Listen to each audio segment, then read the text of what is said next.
With Valorant receiving some massive buffs and nerfs to characters that make up the meta is changing. And with maps rotating in and new agent buffs on the horizon, the meta will further develop, and we're gonna break it all down in this 8.03 tier list. Now, first up, I do gotta talk about ranked superstars, and these are consistently characters that I think are really good for ranked play if you're mechanically cracked, but they don't really see any pro play at all, and that's perfectly fine, but definitely keep in mind that they are not meta characters, they are just ranked superstars. First off, at the bottom of the list, we do gotta talk about ISO. While ISO did receive some buffs rather recently, unfortunately, the character has just been underperforming. Not seeing any meta play, of course, but even comparing him to a lot of other duelists, he just kind of lags behind. Not having both a flash and mobility is pretty rough, honestly, and it's making it so it's hard for him to find an identity in the current space. If you're winning every single 1v1 dinking heads, of course you're gonna get value on this character, but really that's most characters in this category.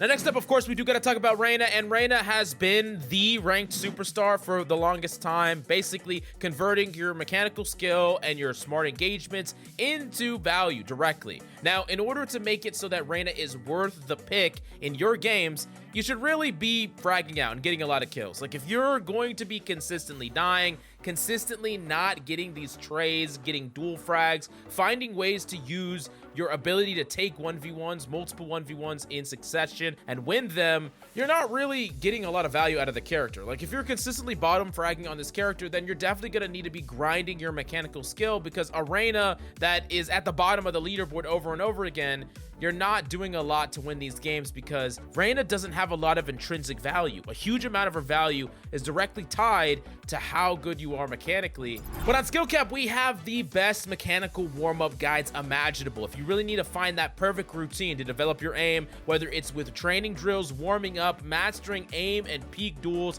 and becoming an absolute god tier duelist, Raina, or any character in the game, hitting consistent headshots is only a click away. Check out the SkillCapped website for our money back guarantee. If you don't climb, you don't pay. So what are you waiting for? Check it out right now down below. Now, the last character in the ranked superstars section is Phoenix, and I really do wish that Phoenix saw some meta play, but I highly doubt that we'll ever see that again. Back in 20, Phoenix was the #1 duelist, or it saw a lot of play at least, but these days Phoenix is only seeing play in ranked, but that's not a bad thing. Phoenix is one of the best characters to play in ranked, really high win rate.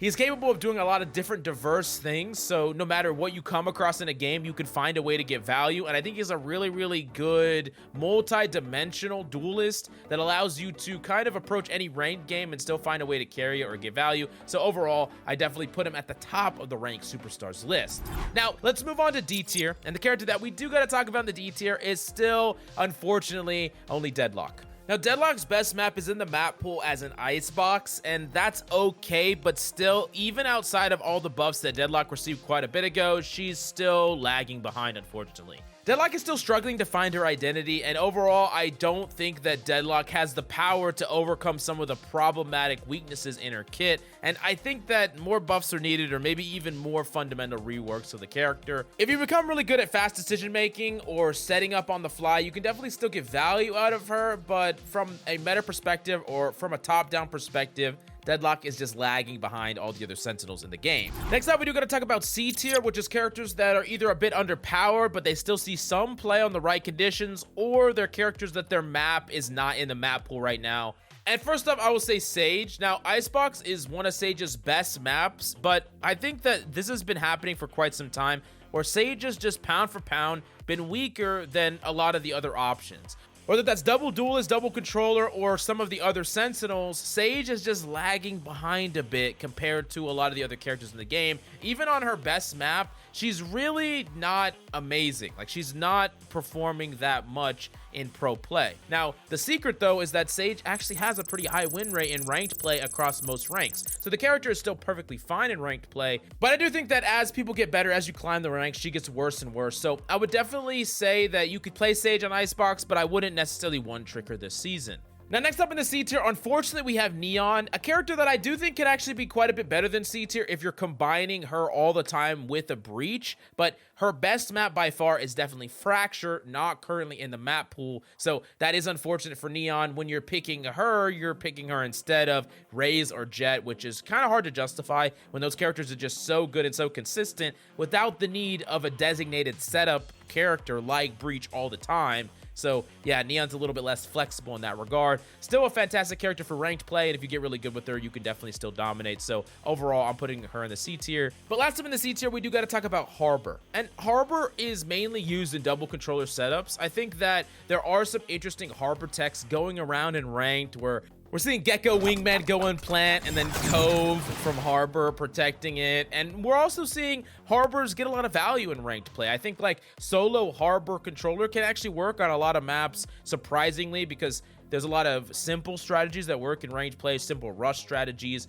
things that you can do with Harbor. But as you're starting to get into more meta play, Harbor doesn't really see any play as a solo controller and mainly a double controller on maps like Breeze. Has potential to see more play, but right now, I don't think he does quite enough to be that standalone solo controller. So yeah, for now, he's gonna be at the top of C. Now moving on to the B tier, at the bottom, we still gotta talk about Skye. And unfortunately, Skye has fallen quite a bit, and she's just in the B tier. I wouldn't necessarily say she's the worst in B. She's a really solid pick still very powerful, but those nerfs have finally started to add up, and they're being felt with a lot of Skye players. Now, I don't think that Skye is unplayable or anything like that. I think Skye is actually still very strong, but Skye is not the all-seeing, dominating initiator that she once was, where she was just pound for pound better than every other initiator in the game, and it was just hard to justify not picking her. Not only did this make her quite a bit weaker, but also put her as a character that fights for the spot of initiator in a team,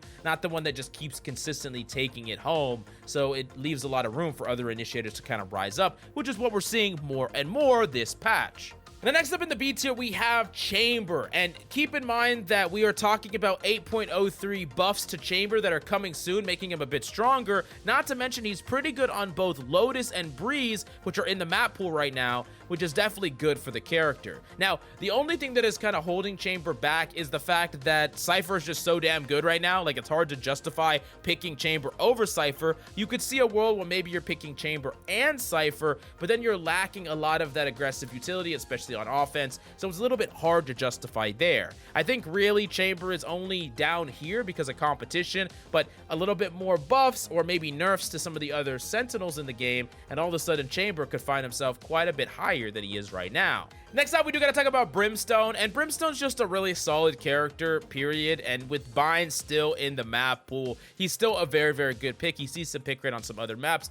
Unfortunately, with Fracture out of the map pool, he's losing one of his best maps right now, but still, overall, Brimstone is still a really solid character, sees substantial play, and I also think is one of the best controllers to just learn to play because he's easy to play, and he's a great one to flex to. When you have to choose between locking the fourth duelist or playing a controller, Brimstone's the one that allows you to actually do the job really easily that you need to do, and you really actually will aim better and actually sometimes frag out because you get to focus on your mechanics really, really easily. And yeah, there's not much to think about when you're playing Brimstone because his abilities are pretty simple to execute. Next up, let's talk about Astra. And Astra is seeing quite a bit of play as well. A really great character to combine with another controller. Really solid character overall where you can combo her abilities. There's a lot of stall-based utility. She combines some elements of a controller and a sentinel, and she's really, really great just overall. I think that she's a lot better in pro play, though, than she is in ranked play. She's hard to set up properly in ranked play, so she does kind of get knocked down a little bit because of that. But overall, I still think she's really, really solid if you learn to master her, and I'm putting her in the B tier respectively. Next up, we do got to talk about Kayo, and Kayo is still a beast, especially on Ascent. Kayo's map is Ascent, just completely dominant on Ascent, really good at stopping stalls, really good at gathering information, and with Skye being a little bit weaker, Kayo is actually justified a little bit more on some other maps. You can experiment with him on a lot more maps than you did before. I do think that Kayo is a great character on paper. One of the only things that's holding Kayo back is he actually does have a pretty low ranked win rate overall, and I think it's just because Kayo is pretty hard to use, hard to capitalize on his utility sometimes. That doesn't mean he's necessarily weak, but you got to make sure that you really know what you're doing and your timing is proper on the character. Next up in the B tier, I'm actually going to talk about Yuru. And Yuru has been surprising, seeing some pro play, some experimentation, and has a lot of potential to make it in the meta as a whole. Mainly because Yuru is becoming more discovered, like teams understand the character more. They realize how to do the lineups and setups and teleports with the character. Surprisingly really good. And also, Yuru is actually good at opping because he can keep you guessing, right? He opts one location, he has a lineup teleport to the other side of the map, he opts the other location, and when you don't know where the op is, super hard to play around it. Yoru always has it out, so he's really good in that regard. And yeah, I think Yoru is kind of finally breaking into meta play after being just a ranked superstar for so long, which is pretty impressive. And overall, it's a character that directly rewards you for getting really good at him. Low win rate in low rank, super high win rate in high rank, so get to grinding and you're going to dominate your lobbies. Now moving on to the A tier, characters that are just really strong, make up a large percentage of the meta, or have a lot of potential in the meta going forward. First off, we got to talk about Breach. Breach is just amazing, great for setups, aggressive plays on defense, and just really good at enabling a lot of characters, a lot of duelists. He's good at enabling in ranked. I think he's one of the best characters to play in a duo, especially with a duelist. He's just so freaking good. And this character just doesn't get enough respect, unfortunately, even though he is one of the best characters in the game. Although both Fracture and Haven not being in the map pool does make this character a little bit weaker than he otherwise would be, but I still think he's a very solid pick overall. You just got to whip him out in the right spots with the right characters and with some amount of coordination. Next, we got to talk about Gekko, and Gekko is really starting to finally come into his own as an initiator, not only because there were nerfs to other competitors like Skye, but also buffs to Gekko overall, and the map pool favors him better as well. I think Gekko's kind of in this place where he has a lot of potential. He's rising up the pick rates, and I think he could be really good, but we gotta actually have to wait and see. He's seeing a substantial pick rate right now, but it could go higher with time, and I do think that Gekko is looking to be one of the big winners of this patch, so definitely keep an eye on him for now. Next up in the A tier, we still got to talk about Killjoy. Killjoy is just very reliable as a Sentinel, one of the best Sentinels in the game. There's a lot of maps that she's just completely dominant on, maps like Ascent, and overall, I think that Killjoy is just really annoying and difficult to deal with in ranked. She has a lot of utility that you have to break through, and even though she has received some nerfs, she's still very strong, very reliable, one of the best characters in the game. And yeah, how you approach Killjoys and learning how to deal with their utility is one of the litmus tests to break to the higher ranks, so it's definitely something that you're gonna have to learn.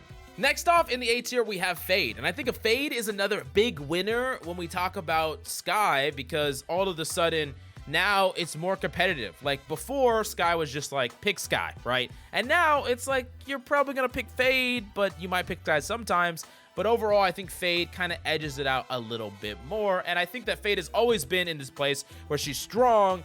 She was just lagging behind because of competitors, but when those competitors become weaker, Fade becomes stronger, and I think that now she deserves an A tier slot. Another character that has been consistently dominant and is still dominant is Sova, still one of the best information gathering characters in the game and still very strong. Still saw a lot of play in spite of Skye being around and will still persist going into the future. He's not favored on every single map, so I don't think he's going to have like a complete meta dominance, but he still is very strong. And in ranked play, I think you can actually play him on pretty much every single map and still get value. Sova's amazing, and he definitely deserves an A tier spot. Now, next up, we do got to talk about Jett, and Jett is still one of the best characters in the game. Just great at entering, great on eco, great at using ops. I mean, there's just a laundry list of things that Jett is really good at. It's only an A tier mainly because I think Ray's edges are out a little bit on map picks overall and pick rate. Both these characters are basically neck and neck, and knowing both, playing both is probably not going to hurt you. I think you can also dominate with either of these characters in ranked play.